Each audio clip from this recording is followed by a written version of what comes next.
Following on from the previous video, we looked at the idea of using radians as a measure of angles rather than degrees. So from here to here, normally it's 180 degrees. So in radians, from here to here, it is pi radians. What that means is you can imagine it.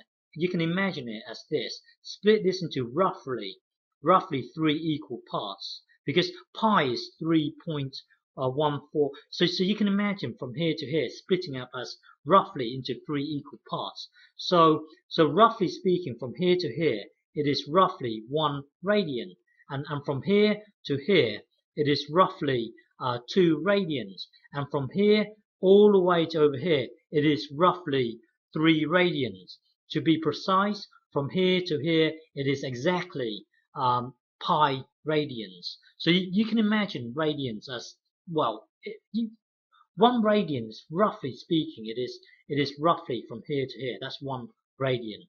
Okay, and when working in when you're dealing with circles, it is better to work in radians, because if you want to know this distance here, then it's simply r theta. Whereas if you work in degrees, it's something ugly, like you getting 2 pi r, split it up into 360, and then times this many angles here, which is theta here. You see, when working radians, this thing here is nice and neat. If you work in degrees, then it's going to be, this term here would represent this line here.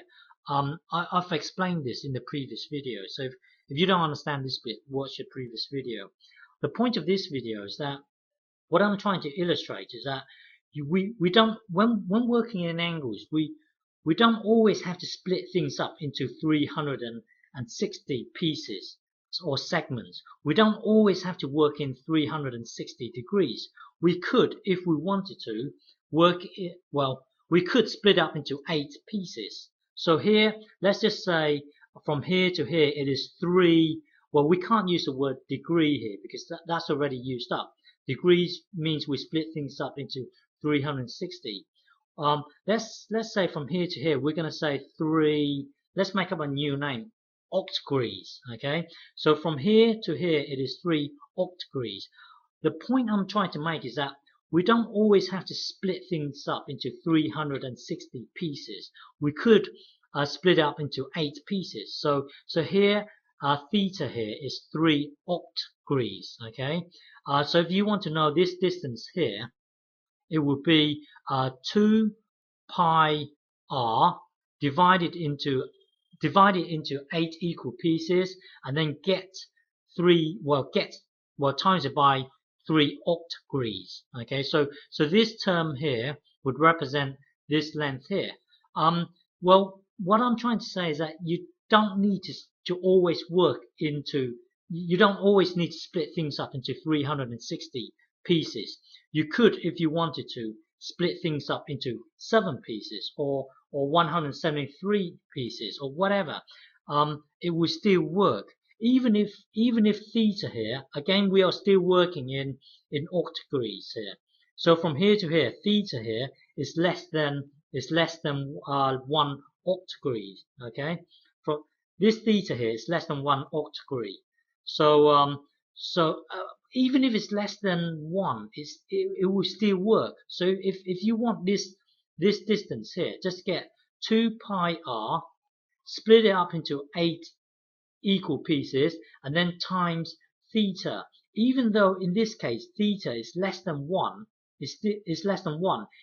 it will still work. This term here would represent this segment here. My point is that you don't always have to split things up into 360 equal pieces. You could split it up into 2 pi pieces. Okay, just bear that in mind. Okay, it will still work even if you split this up into 2 pi pieces. Well, 2 pi pieces is roughly 6.3 pieces. The whole point is that you don't always have to split things up into 360 pieces. It will still work in any number of pieces. Okay.